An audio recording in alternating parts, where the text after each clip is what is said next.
नमस्कार, मी संकेत आवटे. तुमचे खूप जास्त प्रश्न येतात की मी घर बाय करू की रेंट करू. ह्यूज अमाऊंट आपण स्पेंड करतो स्वतःच्या घरासाठी. दोन प्रकारच्या लोकांचे दोन प्रकारचे वेगवेगळे लॉजिक असतात. मला पैसा साठवायचा आहे, पैसा वाढवायचा आहे, पैशाला त्या कामाला लावून बऱ्या प्रमाणात अजून संपत्ती कमवायची आहे. पण बऱ्याच लोकांचं स्वप्न असतं रिटायरमेंटपर्यंत एक तरी ॲटलिस्ट माझं स्वतःचं घर असावं ज्यामध्ये मी राहणार, आणि हेच माझं अंतिम स्वप्न आहे, माझं जीवनाचं सत्य आहे. याच दोन्ही प्रकारच्या लोकांसाठी हा व्हिडिओ आहे. तुम्ही ज्या कॅटेगरीमध्ये बसत असाल आणि त्या कॅटेगरीमधून सुद्धा कशा प्रकारे प्रॉफिटेबल तुम्हाला बनता येईल हे जाणून घेण्यासाठी व्हिडिओ लक्षपूर्वक शेवटपर्यंत पहा, चॅनलला सबस्क्राईब करा आणि बेल आयकॉनलाही प्रेस करा. पहिली कॅटेगरीचे लोक आहेत ज्यांना घर बाय करायचं नाही. अशांसाठी काही पॉईंट्स आपण बघणार आणि त्यानंतर मूळ मुद्द्यावर आपण हात घालणार आहोत, म्हणजेच एक्सेल शीटवर आणि प्रॅक्टिकल गोष्टी पाहणार आहोत.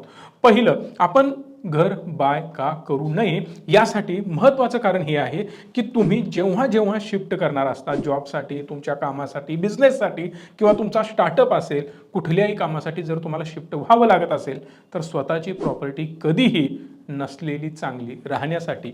हे मी तुम्हाला पुन्हा एकदा रिपीट करून सांगतो. दुसरी महत्त्वाची गोष्ट ही आहे की तुम्हाला कुठल्याही प्रकारे लिगल गोष्टीमध्ये अडकण्याची गरज नाही.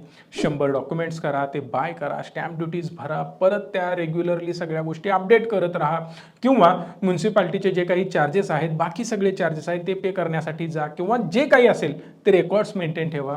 रेंटवर या गोष्टी मॅनेज करण्याची गरज नसते. आणि सगळ्यात महत्त्वाची गोष्ट, जो काही घराचा मेंटेनन्स असतो ना, तो तुम्हाला करण्याची गरज नाही. वेळोवेळी त्याला पेंट करणं असेल, वेळोवेळी वॉटरप्रूफिंग करणं असेल, वेळोवेळी त्या घराची डागडुजी करणं असेल, ही सगळी कामं तो मालक करत असतो. तुम्ही त्याला रेंट देता, पण या सगळ्या गोष्टीचा मेंटेनन्स या बिल्डिंगला, या बंगल्याला किंवा त्या फ्लॅटला मेंटेन ठेवण्याचं काम त्या मालकाचं आहे, कारण त्याला त्याची प्रॉपर्टी टिकवायची आहे. आणि हा सगळा मनस्ताप, हा सगळा व्याप आणि हा सगळा खर्च तो मालक करतो. आपल्याला काहीही करण्याची गरज नाही. आणि या सगळ्यामध्ये ना आपला वेळ वाचतो, ही सगळ्यात महत्त्वाची गोष्ट आहे. जेव्हा तुम्हाला वाटेल की या घरामध्ये थोडंसं आता बोर होत आहे, जुनी प्रॉपर्टी वाटते, फ्रेश प्रॉपर्टी हवी आहे, फ्रेश एरिया हवा आहे, वेगळं लोकेशन हवं आहे, मला इथून माझं ऑफिस जवळ पडतं, मुलांचे क्लासेस मला इथून जवळ पडतात, तुम्ही शिफ्ट करू शकता.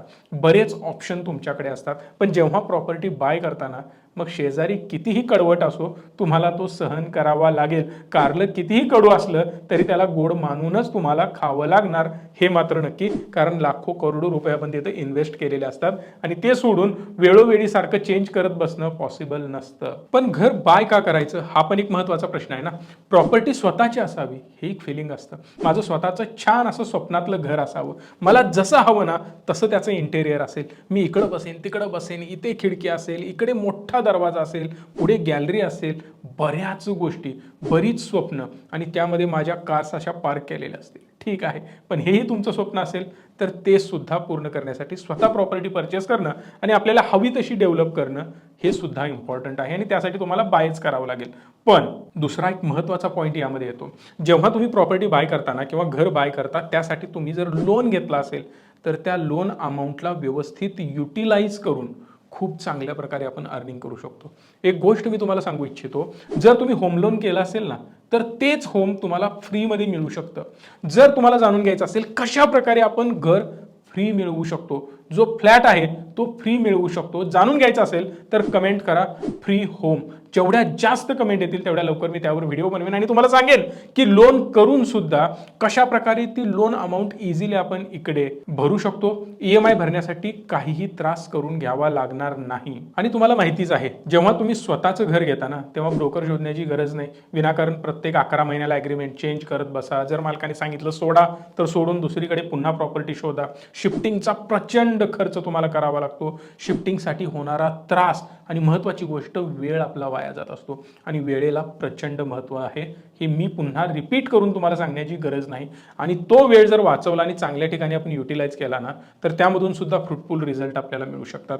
आणि सगळ्यात महत्त्वाची गोष्ट, जेव्हा आपण शिफ्ट करतो, पुन्हा ब्रोकर, पुन्हा नवीन शोध, पुन्हा नवीन सगळ्या गोष्टी, या सगळ्या त्रासाला तुम्हाला सामोरं जावं लागतं. एक छोटंसं उदाहरण देतोय, याला अजून आपण ड्रिल डाऊन करू शकतो, पण थोडंसं बेसिक नॉलेज असावं म्हणून मी तुम्हाला ही एक्सेल दाखवतोय.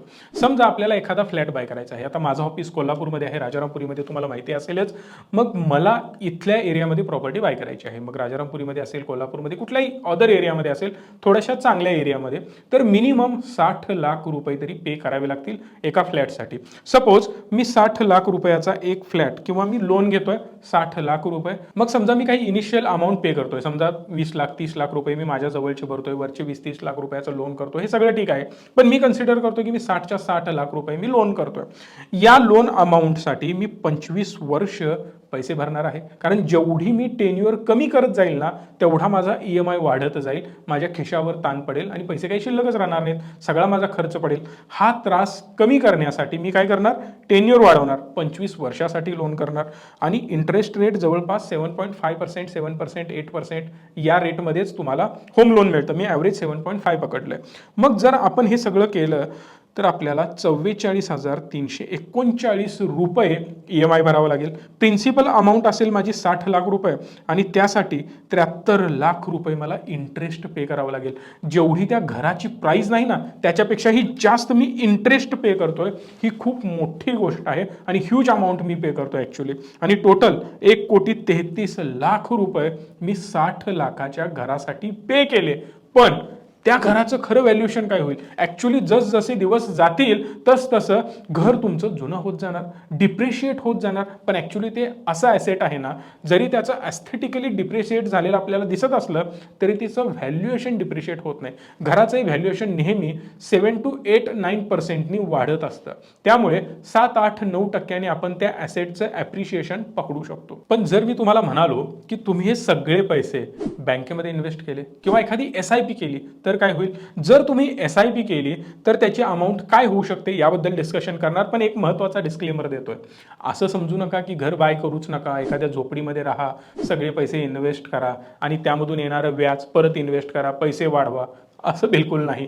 मी तुम्हाला हे सांगण्याचा प्रयत्न करतोय दोन्हीमध्ये डिफरन्स काय आहे. फक्त एवढाच डिफरन्स आहे की स्वतःचं घर आणि एक रेंटेड घर, एवढाच डिफरन्स आहे. पण जर तुमचे अजून काही लॉजिक्स वेगळे असतील आणि तुमचं जर मत असेल असंच असतं तर अंबानी सुद्धा भाड्याच्या घरामध्ये राहिले असते, हजारो कोटीचा बंगला बांधायची गरज नव्हती, त्याचंही रिझन वेगळं आहे आणि ते कुठल्या स्टेजला गेल्यावर करायचं असतं हे सुद्धा मी एक्सप्लेन करणार. जर तुमच्या कमेंट आल्या तर याच्यावर एक सिरीज बनवू शकतोय ज्यामध्ये सगळे लोक कव्हर होतील. ज्याचा इन्कम 2-5 हजार आहे आणि ज्याचा इन्कम 200-500 कोटी आहे ते लोक सुद्धा कव्हर होतील. अशा प्रकारे आपण याची सिरीज बनवू शकतो जर तुमचा इंटरेस्ट असेल आणि या व्हिडिओला जर 10,000 लाईक आले तर. सो जस्ट इमॅजिन, जो काही माझा 44,500 रुपयाचा हप्ता होता, EMI होता, तो मी SIPच्या स्वरूपात इन्व्हेस्ट करतोय, जेणेकरून 15% ॲव्हरेज रिटर्न, कारण आपला इंडेक्स 15% ॲव्हरेज रिटर्न देतोय. हे काय रिचमी नाही बरं का, रिचमी 20 ते 60% रिटर्न आम्ही हिस्ट्रीमध्ये दिलेत आमच्या लोकांना ज्यांनी इन्व्हेस्ट केलं आमच्या थ्रू. हो, तुम्हाला जर माहिती नसेल तर लवकरात लवकर या नंबरला कॉल करा. तुम्हाला जर इन्व्हेस्ट करायचं असेल स्टॉक मार्केटमध्ये आणि दी बेस्ट रिटर्न मिळवायचे असतील आमच्या थ्रू तर तुम्ही इन्व्हेस्ट करू शकता. आणि तुम्हाला माहिती आहे stock market is subjected to market risk, त्यामुळे तुमचा पोर्टफोलिओ कसा असेल आणि त्याचं मॅनेजमेंट कसं करायचं हे आम्ही ठरवतोय, त्यामुळे घाबरण्याची बिलकुल गरज नाही. टोटल पिरियड आपला 25 वर्षाचाच आहे, कारण आपण कर्जासाठी तेवढाच पकडला होता. जर मी ही अमाऊंट इन्व्हेस्ट केली ना 44,500 विदाऊट EMI भरता इकडे SIP मध्ये, तर मी टोटल किती रुपये कमवू शकतो, 14,61,00,000 रुपये. अगदी बरोबर ऐकताय, 1,33,00,000 रुपये कुठे आणि आता डायरेक्ट 14,61,00,000 रुपये कुठे. थोडंसं एक्सेलमध्ये दाखवतो. इकडे बघू शकता प्रिन्सिपल अमाऊंट 60 लाख रुपयाची होती, पण इंटरेस्ट मला 73 लाख रुपये त्यावर भरावा लागला, ज्यामुळे 1,33,00,000 रुपये मला पे करावे लागले. पण यामधून अर्निंग काय झालं का, बिलकुल नाही. जर समजा मी हे घर विकायला काढलं 25 वर्षानंतर, त्याचं व्हॅल्युएशन काय होईल, तर व्हॅल्युएशन 8 ते 9% CAGR प्रमाणे आपण जरी पकडलं तरी 4,10,00,000 रुपये व्हॅल्युएशन त्याचं होतं. मला किती मिळणार होते, 4 कोटी रुपये. पण जर मी ही SIP केली असती ना तर 14,61,00,000 रुपये मला मिळाले असते. कधी, 25 वर्षानंतर. आणि SIP तर माझ्याच हातात आहे. जेव्हा मला पैसे पाहिजे तेव्हा मी विड्रॉ करू शकतो, त्याला युटिलाइज करू शकतो. माझं जे मत आहे ते मी करू शकतो. पण आपण काय करतोय, 25 वर्षासाठी जसं मी लोन घेणार तसं मी इन्व्हेस्ट करणार. याचाच फायदा मला झाला असता 14 कोटी रुपयांनी, म्हणजेच 10 कोटी रुपयांचा यामध्ये डिफरन्स आहे. हो, 4 कोटी रुपये आणि हे 10 कोटी रुपयांचा डिफरन्स आहे. म्हणजे जरी मला 25 वर्षानं घर घ्यायचं असेल ना, तरी 10 कोटी रुपये माझे शिल्लक राहतील आणि या 4 कोटी रुपयांचं मी घर घेऊ शकतो. सुंदर घर, स्वप्नातलं घर हे त्यावेळी नवीन घेऊ शकतो. आणि दुसरी गोष्ट, जर मला रेंट पे करावा लागला असता तर तो किती पे करावा लागला असता, ते हे महागाईच्या वाढत्या दराप्रमाणे, जरी आपण महागाई 8-10% वाढते एवढी जरी पकडली ना, तरी सुद्धा मला सिम्पली 70 लाख रुपये पे करावे लागले असते. मी धरून चालेन मॅक्सिमम 1 कोटी रुपये मला पे करावे लागले असते. तरी यातून मॅक्सिमम 1 कोटी मायनस आणि या 10 लाखामधून इथे 9 कोटी रुपये माझ्याकडे शिल्लक राहिले असते. या 10 कोटीतले 9 कोटी शिल्लक राहिले असते. अशा प्रकारे आपण प्रॉपर युटिलाइज करून आपल्या पैशाला खूप चांगलं अर्निंग करू शकतो.